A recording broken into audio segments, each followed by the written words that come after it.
My name's Harvey. I'm an alcoholic. I've been sober since November the 20th of 1976. And for that I am most truly grateful. I'm glad to be here. I'm glad to be sober. I'm glad to be asked to speak. And I'm glad to be with all of you, because it's through you that I stay sober one day at a time. And as you will hear from my story shortly, without you I can't stay sober. And if I'm not sober, I am really a mess. And I was an alcoholic of the impossible kind. And even with that said, you took me in, you taught me one day at a time, and you loved me until I could love myself. That wasn't easy, I know that, and that's why I've always been so grateful. Whenever I get behind a podium, I think about my sponsor, Lucy. She was a very pretty lady. That's why I chose her in the first place, even though I'm gay. You know how that goes. I could look at her shoes and her nails and her handbag. So, and she really was a beautiful woman, and turned out to be exactly what I needed, which is something I found since I've been sober. In going to meetings and reading the big book and having a sponsor who has a sponsor, more will be revealed in spite of yourself sometimes. It just sort of happens. It just sort of happens that the gratitude gets stronger than the fear. And so Lucy spoke constantly. She did the steps sometimes in 3 different places in a week. And I had to go with her. We used to then, we were like little dogs. Sponsees then just went behind the sponsor and did whatever they said if we wanted to stay sober one day at a time. So I went to all these meetings with her, and one night she spoke at Preston, and I was sat in the front row, and when she came down, she said, "I've never known this group to be so attentive as they were tonight." And I said, "Your blouse is open to your waist."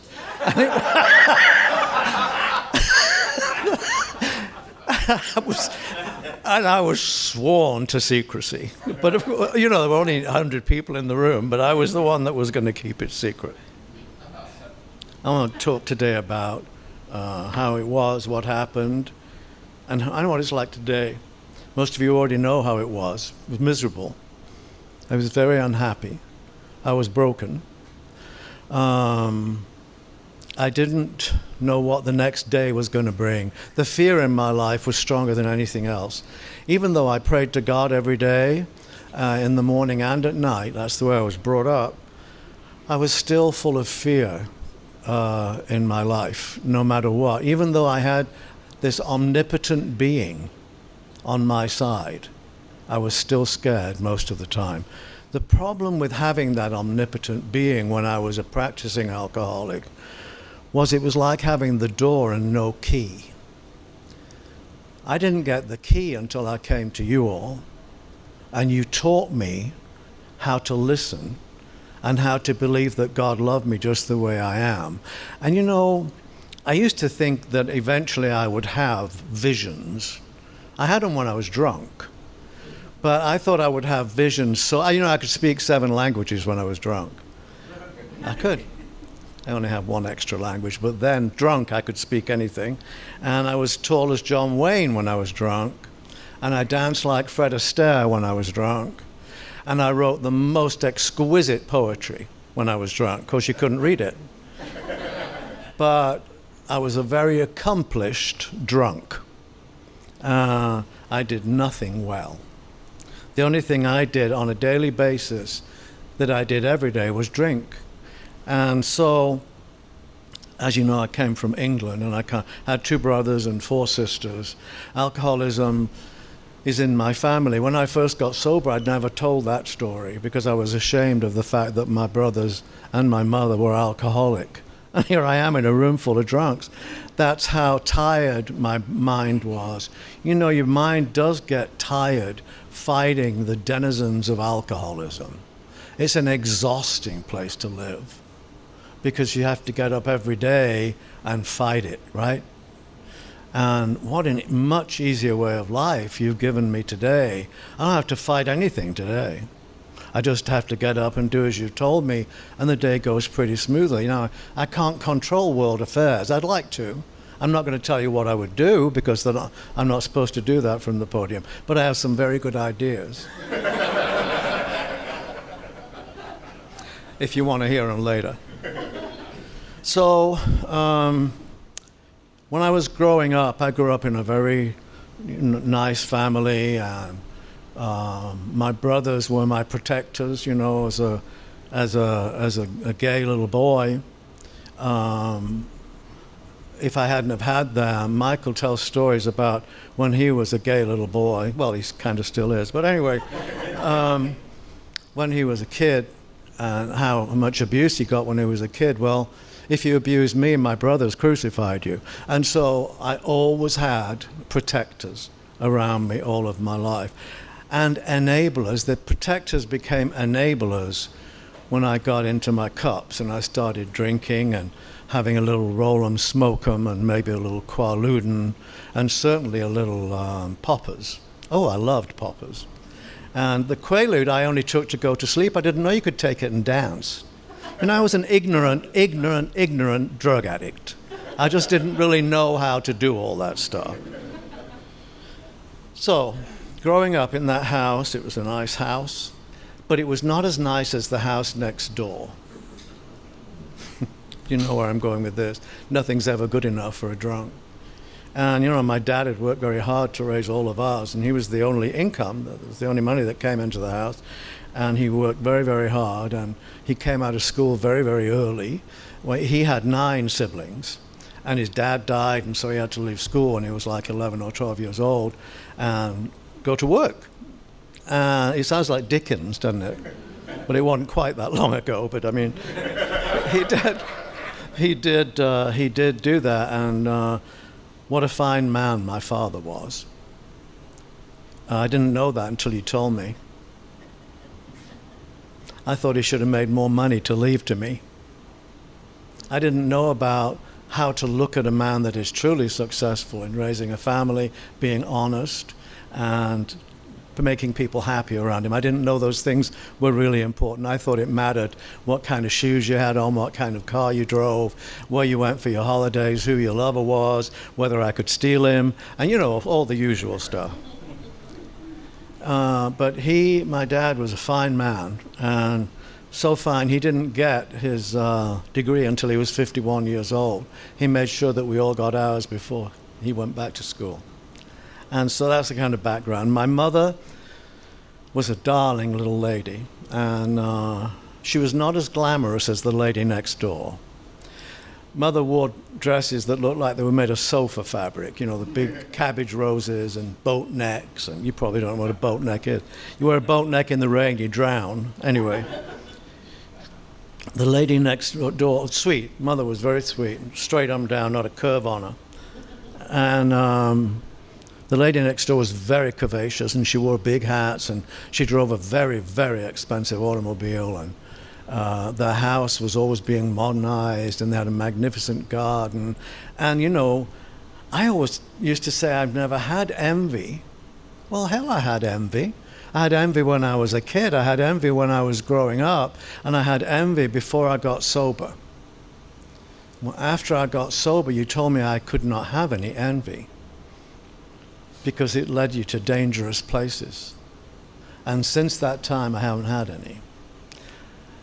Self-preservation is very strong in me. If you tell me what I have to do to stay sober one day at a time, I can promise you I'm going to do it. Because I have been surrounded by people in Alcoholics Anonymous who didn't. Where are they? They're not here anymore. I'm sure some of them wish they were. A lot of them are dead, of course. But anyway, lady next door, and very glamorous, and they had lots of parties and lots of uncles. It turned out she was a whore. And but when I told my mother how we stayed sober by telling our stories, she told me, A, I could never tell it in my hometown. And B, she said, be sure and tell them she was a high-class whore. I'd hate for them to think you lived in a bad neighborhood. Isn't that, you don't get much more English than that, do you? Didn't matter that she was a whore as long as she was high class. Sort of goes all the way to the top in Britain. I'm not so far off from here. So there we are. I'm growing up and I am loved. I am loved every day of my life. I am loved by my family and by my aunts and my uncles. And I had an uncle, Jimmy Graylis, who was from Ireland, and oh my goodness, he spoiled me. I had a new bike before anybody else had one, and all the stuff that I wanted I got when I was a kid. I also got tuberculosis, and so I had to go and stay in a sanitarium for a year, and that changed my life. I don't think I've ever told that from the podium before. And it was lots of people got tuberculosis, not just me, but of course mine was a special case because it was me. And I went to this sanitarium and I had someone that taught me on a daily basis so I wouldn't get behind with my schooling. But it was a strange time for me because I missed a year of growing up with my family. And so I could blame that later for a lot of stuff, right? I can't do that today. I can't do that because it didn't change me. It was me that changed me. So I came home and I went to school, and it's all so boring, isn't it? When I tell my story over and over again, it just seems like it's so. But I'm going to skip a bit here. So I went to school in France for a while, and learned how to drink and eat, and not much more. French is my second language, and I'm very grateful for that. But at that time, alcohol wasn't my boss. Alcohol was a servant for me for a very long time. It helped me to feel good. It helped me to have a good time. It was a wonderful servant. What it doesn't tell you when it's being a servant is that eventually it's going to become the master. And when it becomes the master, you have to do what it says until something comes along or somebody comes along to rescue you. So I used to drink in this place that belonged to a family that lived not very far from us. When I went back to England, they were temperance people. I don't know if I've met any temperance people in this country. They don't drink, they don't smoke, and I don't know how they procreate, but obviously they do, because there's lots of them. And at this huge place, and they sold big roast beef and cheap port and so on and so forth. And I used to go there to eat, and at the back of the room there was a long and big sign that said, "Alcohol is a wonderful servant, but the world's worst master." And that's where I got that from. And when I saw it, I thought, how trite. I wonder who that appeals to, or why would that mean anything to anybody? And I was the one that came to know that it was the absolute truth. It's the absolute truth, because it was a terrible master. At least some masters, when you say, "I don't want to do that," you don't do it. Not with Johnny Barleycorn. You say, "I don't want to drink today." Hey, you're going to drink if you're an alcoholic and you don't have this standing between you and it. And so it's a very, very cruel master, and takes many of us to our graves. So I came to America. I came to America to escape my fiancée. I was engaged to a charming girl, and she was bigger than I am, but then that's not difficult. And I loved her. She was very beautiful. And I knew that I was gay. Understand that I have it very clear today. I'd have been an alcoholic, straight, gay, or whatever else you can be in between. I would have been an alcoholic because that's the way I was born. My sexuality did not drive me to alcoholism, although when I was a kid in Texas, the only place that you could meet other gay people was a bar. There were no gay churches, there were no alumni that were gay, there was nothing on campus that was gay. All of it was just around a bar. And so that's where we gathered, didn't we? And it was a good time. It was a good time as long as it kept that servant mode and not get into the master mode yet. So I decided to come here, and I'd been offered a job, and I came and I took the job, and when I landed at the airport, I went into a bar. It must have been Love Field, because we didn't have DFW there. No, I landed in Washington. And I went to the bar to get a drink. I didn't know why I didn't feel well. I really didn't feel well at all. And I was coming to a new country. I was going to meet new people. I was going to see the guy that was going to pay me all his money and all of that stuff. So I needed to feel good, right? Alcoholism hides, you know. It hides behind a lot of things. I really didn't have any idea until later that I was an alcoholic. I thought alcoholics lay on the floor outside those flop houses on Dock Street where my father's trawlers were. I thought they were alcoholics. I didn't know you could be like us and be an alcoholic. I didn't know that was just the way alcoholism works. I've met all kinds of people since I've been sober who are alcoholics. One nun, she was darling. We were meeting at I'm going to digress, but then I always do. We were meeting at Holy Trinity and in the basement.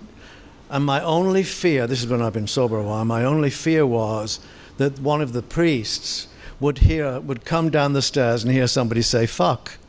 And I thought, well, hell, then they'll just throw us out. And so every time I was at a meeting, I kept listening for the priest coming down. So one night, this nun comes tripping down the stairs. And I thought, oh, Lord, help us. It's going to be a nun that's going to throw us out. Anyway, I went over to her and I said, hello, sister, is there something I can do for you? And she was Irish. Is this an AA meeting, is it? I said, it is, sister. Then I'm in the right place. She was a drunk. And as long as she was in that church, she came to our meetings. And she was wonderful to listen to. And I never did ask her if she just got drunk on the communion wine or whether she kept a bottle of whiskey up her skirt. I have no idea how she did it. But you know, an alcoholic will find a way.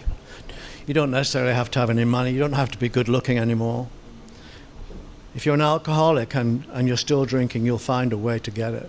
Steal it, drink somebody else's. There's always a way. Alcoholism's very powerful.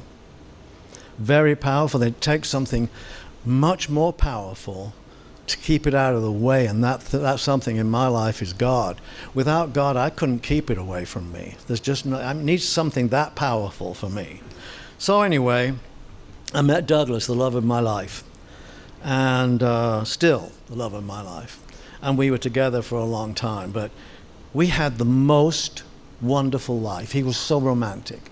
When I met him, it helps to be a little drunk to be romantic, right?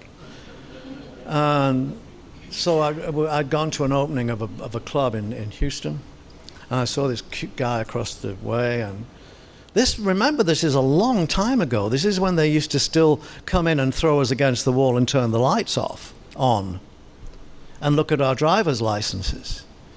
So to go to that place in Houston, it had some pretty powerful members, so nobody's coming in there and throwing anybody around. So anyway, I met this guy, came across, and he said, would you like to dance? And I said, sure. So we danced. And it was cheek to cheek. You know what that means? And not this cheek, this cheek. So we danced, and then I said thank you, and they came back again and asked me to dance again, and I danced again, and then as he took me back to my group after the second dance, he said, if you want to dance with me again, you're going to have to ask me. And so I waited a while. You know how it goes.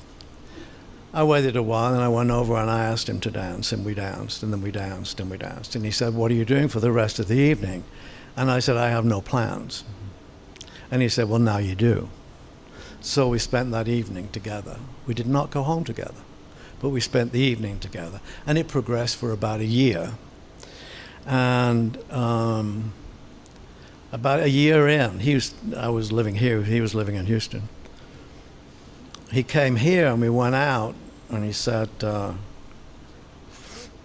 you remember what I asked you the first time we had a date? And I said, yeah.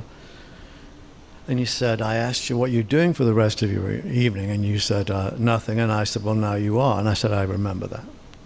And he said, well, now what are you doing for the rest of your life? And I said, I have no plans. And he said, now you do. So we got together and we tried to drink ourselves to death. It was just that bad, truly. Truly, it was that bad. We had great times in the beginning, but it was very hard to deal with him. He was an alcoholic. And that really is not why I fell in love with him. I fell in love with him because he was a great spirit. But it helped that he was a drunk. And it helped that he knew what a Quaalude was. And it helped that he knew what Valium was. And also where to get it. I wasn't going. So it was... my life then, it was not ugly, right? It was not ugly and it was not painful. It was actually a very nice life. That's another cloak that alcoholism wears. He comes pretty sometimes. He comes pretty and he sneaks into the room. And before you know it, he's got you by the neck.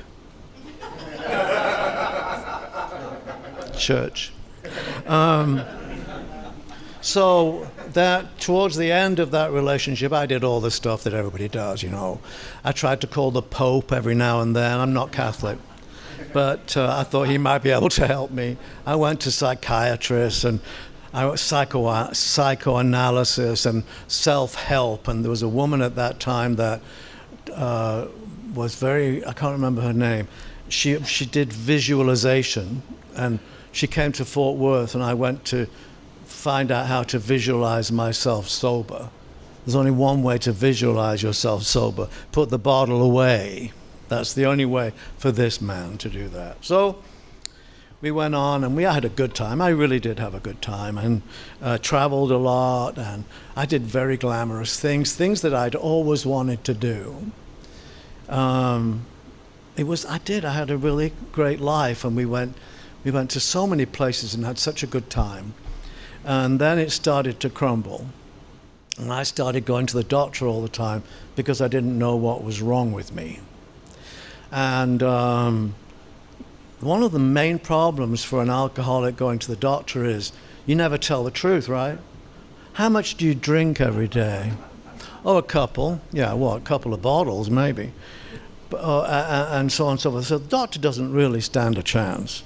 And I woke up one morning and knew that I had to have some help. And so I decided to go to this highfalutin psychiatrist. So I made an appointment. Then I had to find a driver. I didn't think you should drive yourself to a psychiatric appointment. See, your sanity is creeping in. You feel it?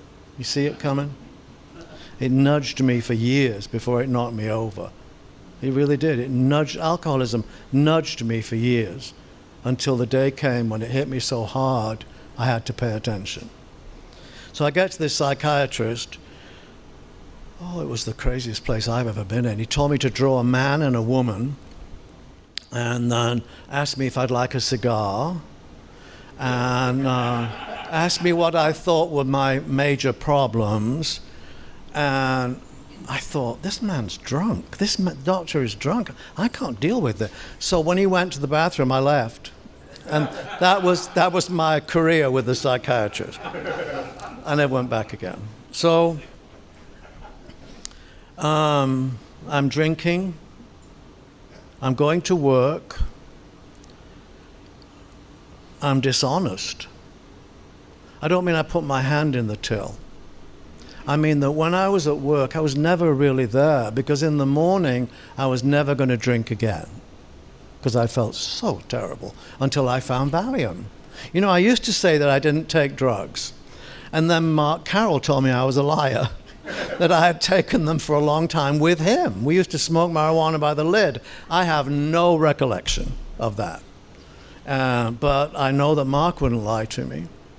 So when the first time I spoke at the Together group in Oak Cliff, when I came down from the podium in that dark room, Mark came up to me and said, "Honey, you did a wonderful job." We got sober around the same time. He said, "You did just a wonderful job." It was bullshit, but it was amusing. And then he went on to tell me that I did use drugs. I mean, where else can you go where the solution is thrown at you?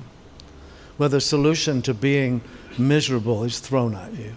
Where the gift of being happy is thrown at you, successful is thrown at you, worthwhile is thrown at you. All you've got to do is catch it. And the only way to catch it is to do certain things. That is, not to drink, to have a sponsor who has a sponsor, to read the big book and to go to meetings. That's all it requires. And it's not a 24-hour job. The thinking is a 24-hour job. But the meeting's only an hour a day. Anybody can do that, before or after dinner.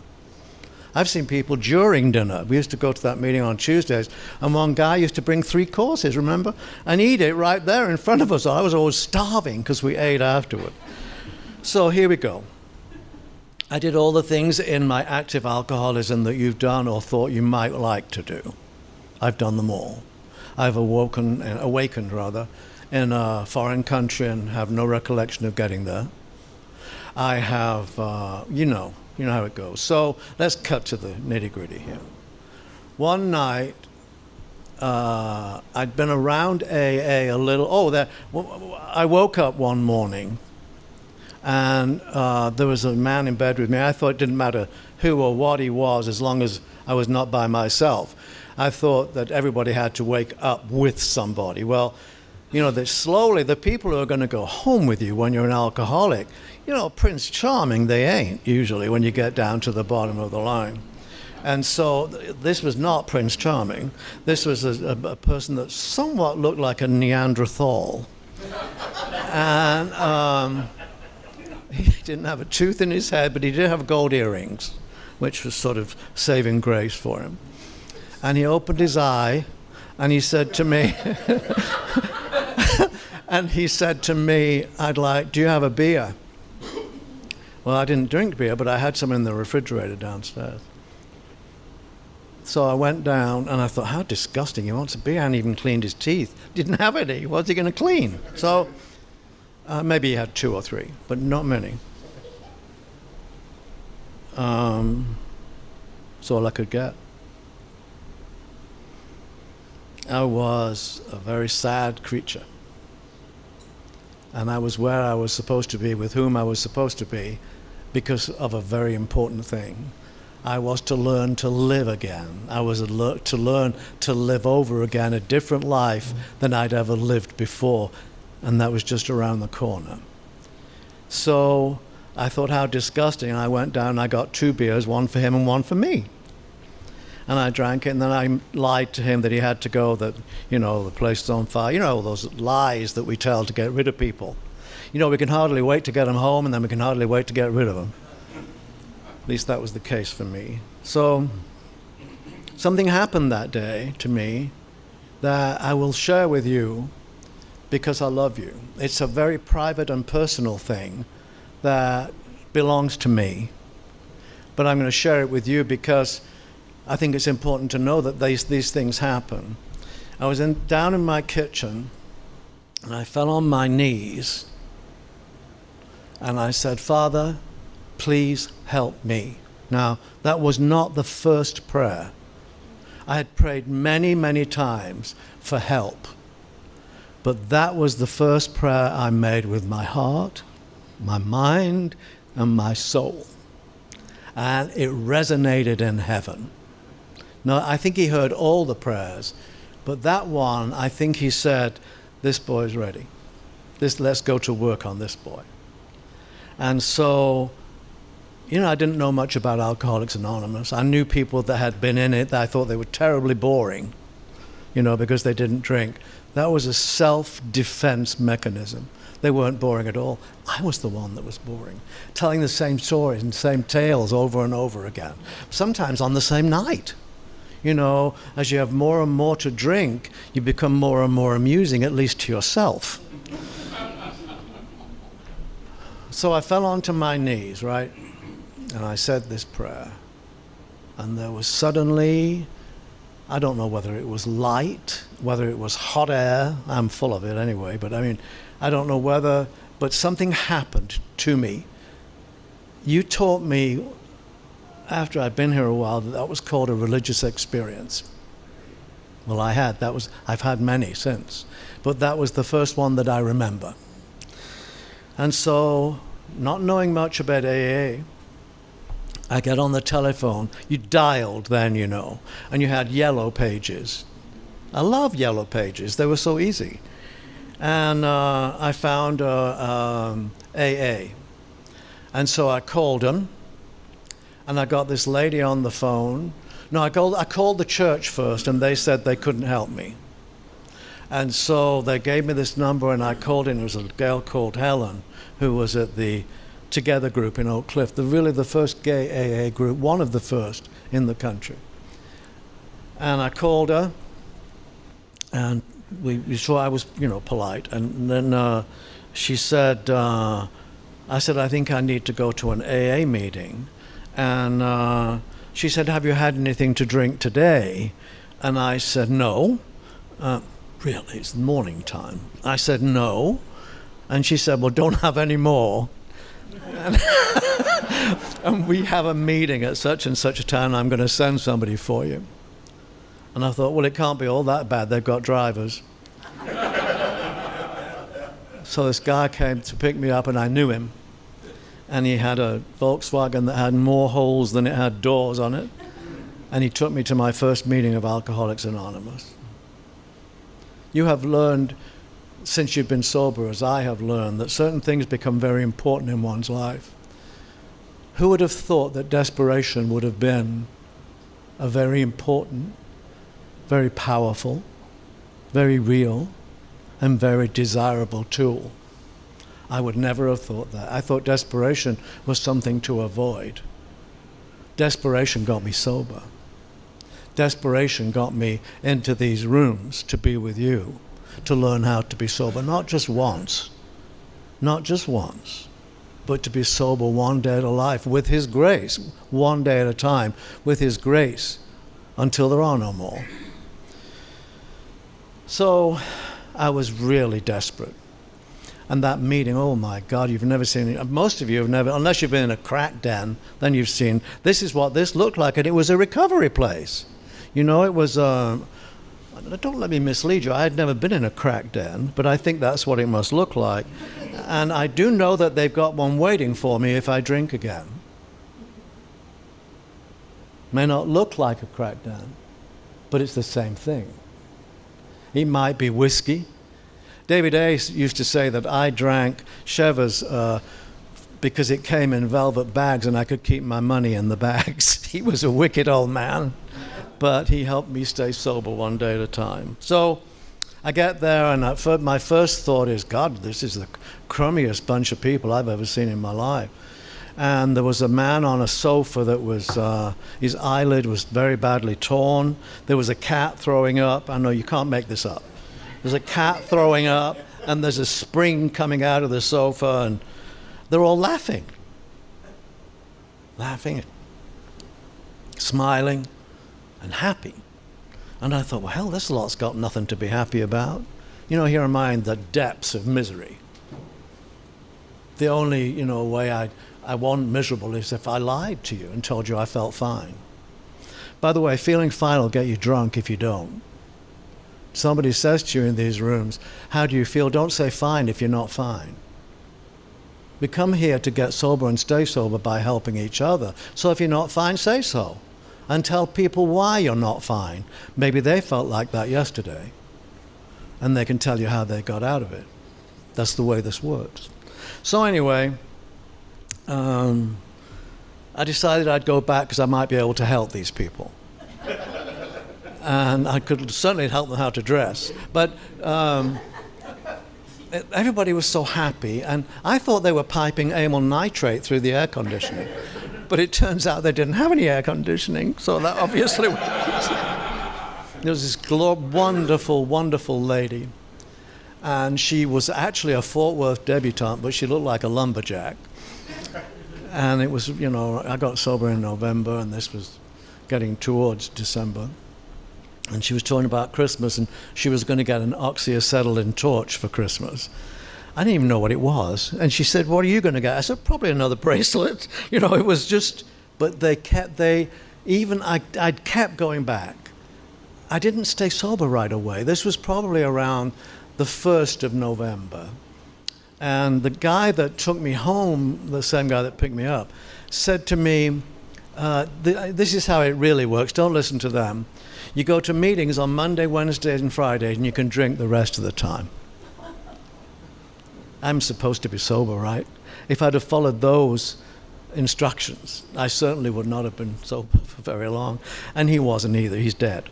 So, and not that I'm glad he's dead, but he died. He died from an overdose.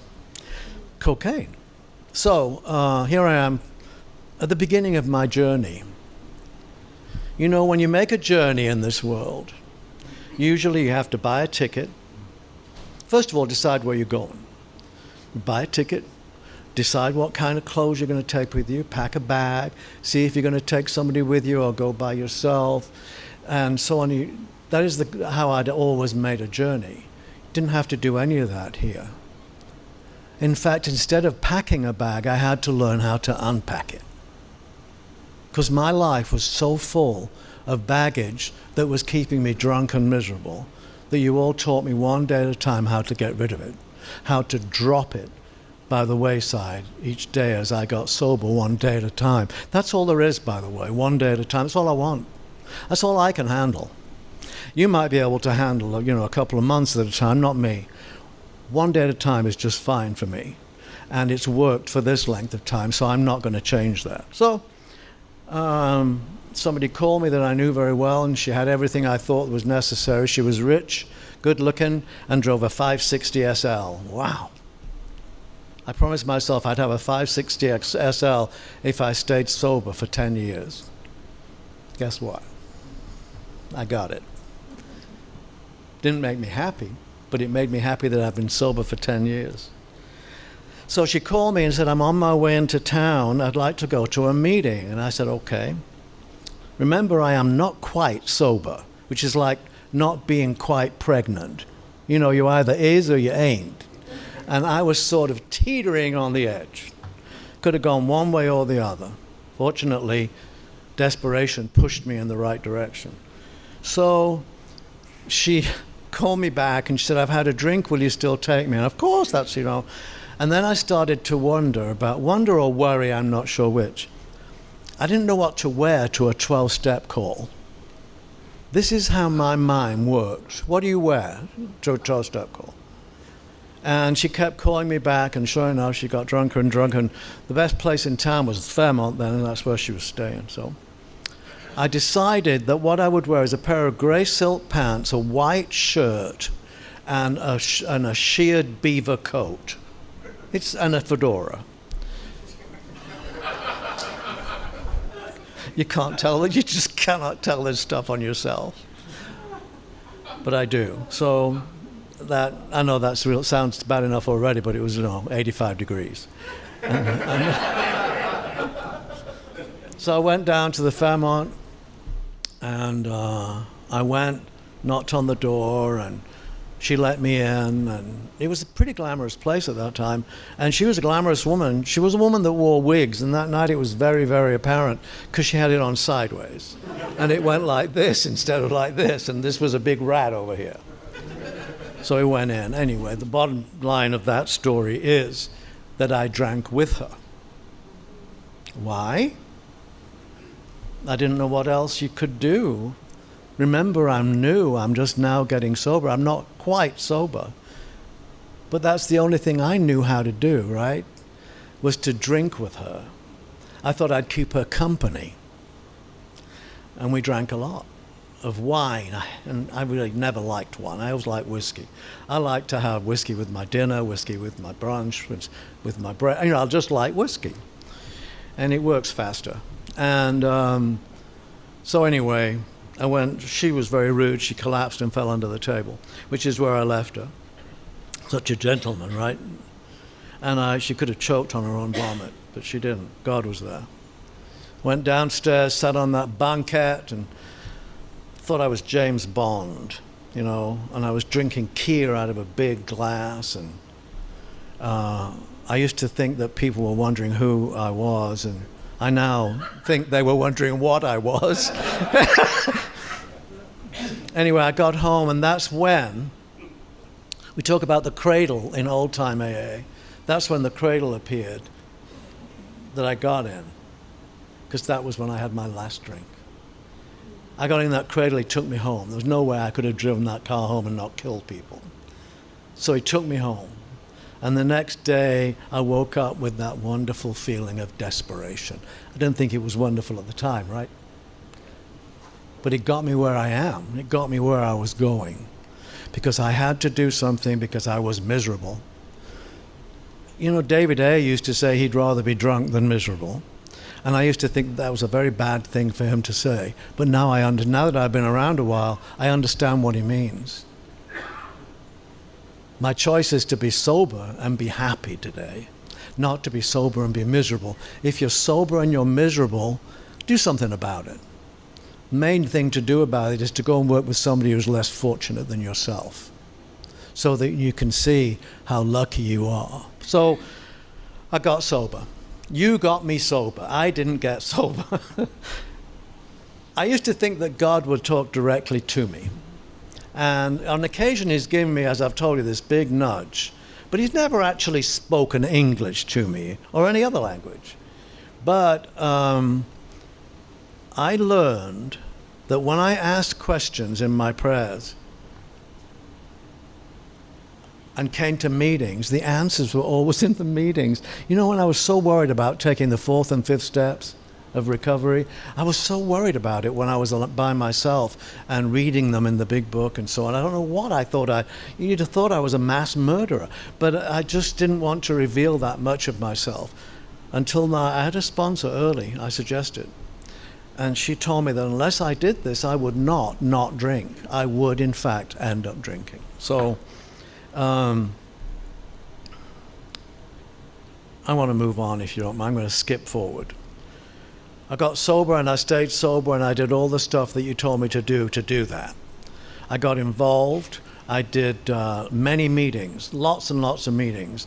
I used to go because I felt that I needed to. I ended up going and do go today to meetings because I like to go to meetings. When I come here, I'm with my people. As Gary Green says, my tribe. I'm with my tribe. And that's where I am at my most comfortable and my most safe. I feel safe here. So life goes on, right? I'm going to have to go pretty fast here, but it's very important that I tell you how this program works for me. Doug and I were still together. How he put up with me, I don't know, but he did. And then he came home one day and he said, I have some good news and I have some bad news. And I said, spill it. And he said, the bad news is I've tested positive for the AIDS virus. And I said, how could there be any good news? And he said, hard, this is very hard. He said, it's me and not you. And so my first reaction, and I remember, I'm sober then about 8-9 years, and so I'm a kid. And I'm still a kid, you know, it's just the way it is. And my first thought was, you know, alcoholism doesn't go away. We can just stop it from doing what it does by not drinking it. But the ideas remain. The old you is still there. You just can't give it the power to get out. You know, up here is the most dangerous place to live. Up here is the most dangerous place. This is the best place to live, right here, where you can get it out and talk about it, and suddenly it doesn't have the power it used to. So my plan was, as soon as he went to sleep, I was going to pack a bag, get the dog and my passport and my American Express, and I was going to leave. Terrible thing to do. Terrible thing to do to someone that's loved you so much. That was the old Harvey, right? What happens in staying sober for a while, the new Harvey gets to be more powerful. So the new Harvey said, no, that's not the way we do things in recovery. And so I didn't go. I stayed. And we were together until the end of his life. The last couple of years of his life were very unpleasant. But I kept him at home. He did not go into a nursing home.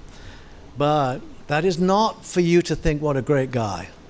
I don't want that. I don't ever want to have that, you think that about me, because I'm not a great guy. I'm just a regular man that has a program that's more powerful than anything else I know. And so anything that I do that's good, it's the program of recovery of Alcoholics Anonymous. I believe divinely inspired. You don't have to believe that. I believe it. I believe that God made this for us to keep us sober. and for us to share it with other people to stay sober. So this is what happens in Alcoholics Anonymous when you're in danger, when you're unhappy, when you're scared, when you're sad. You've built these people around you, your little rat pack that you go to meetings with and so on. And the leader of my rat pack was Michael Allison. And but I had all these great guys around me. And I want to tell you, they picked me up. And they did for me what I could not do for myself. I'm a little scruffy boy from Fleetwood. I don't know how to do grand things like take care of somebody who's dying, no matter how much I owe. But Alcoholics Anonymous knows. If it's worth knowing, AA knows it. If it's not worth knowing, go somewhere else, because it doesn't exist. So they came and they were with me, and I was never alone. In fact, sometimes I had to ask for some downtime because I just wanted to grieve. I started grieving long before he died. And then when he died and, went through the veil, that was that. And you all didn't go away because you know that kind of pain lasts. This is only one example, right? We're talking about, people die in AA, people are born in AA, people go to prison in AA, people get out of prison in AA, people get drunk in AA. People just astonish me when they say, well, he's been drinking, he shouldn't be here. Where the fuck should he be? This is where we need to be when an alcoholic is drinking. That's what we're about, right? So, you stayed with me, and you've stayed with me ever since. Michael is the one that he's the only person that's left in my life that can actually suggest that I do something, or tell me what to do, in other words, and I might listen. I do listen, because he has my well-being at heart. And Linda, my sponsor, she is such a cool woman. She couldn't get around much anymore, but I'm just crazy about her. She's so matter-of-fact about things. And, she'll say, well, I had lunch with so-and-so, he died at 4 o'clock. And then she goes, and what are you going to have for dinner? I mean, it's just all the way I want to live. The way I want to live is not up there and not down there. I want to live here with you. I want to live on a level plateau that allows me to be who and what I am on a daily basis. Because if I am not who and what I am on a daily basis, there's a chink, right? Because it doesn't quite fit. And guess what can pop through that chink? The little idea that a martini would be lovely. No chinks for me. I don't want to drink. I don't want to die drunk. My oldest brother died drunk. He drowned, but it was because he was drunk. My brother Thomas, that's another story, my father prevented him from going to the prison so many times. And in the end, he knew he was doing the wrong thing, so he let him go to prison. And he served for something just, he was like, almost killed somebody driving. And so he had to go to jail. And guess what? He got sober when he was 70 years old. And he's still sober. He's 85. The miracle of this program is never ending. It's never ending. The job we have in this program is to let other people know how that works. Not that because we're better, not because we're smarter, not because we're richer, not because we're better looking, but because we have something called desperation. The desperation to want to leave a life of misery and find one where we can be happy one day at a time. I wake up every morning happy, I may not want to go to work, but I'm still happy I can go to work.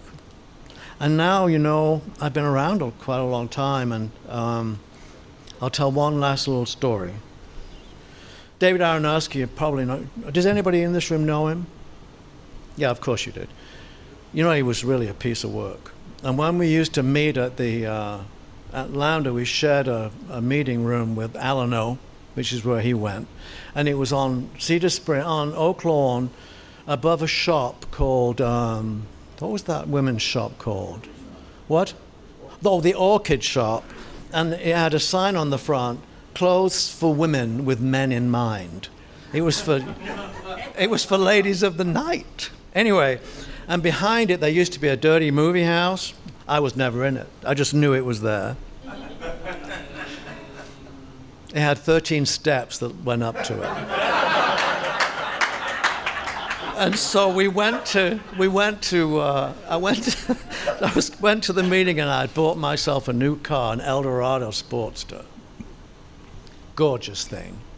And it was a gravel parking place. And I saw David A. as I pulled in, so I made it, throw the gravel up.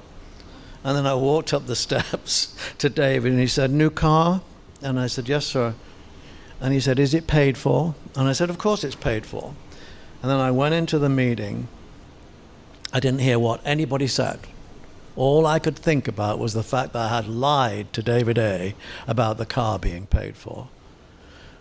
So when I came out, he was standing there waiting for me.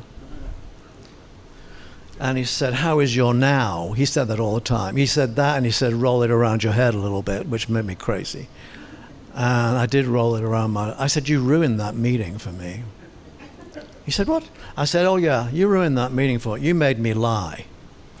And he said to me, "Son, I can't ruin a meeting for you, and I can't make you lie."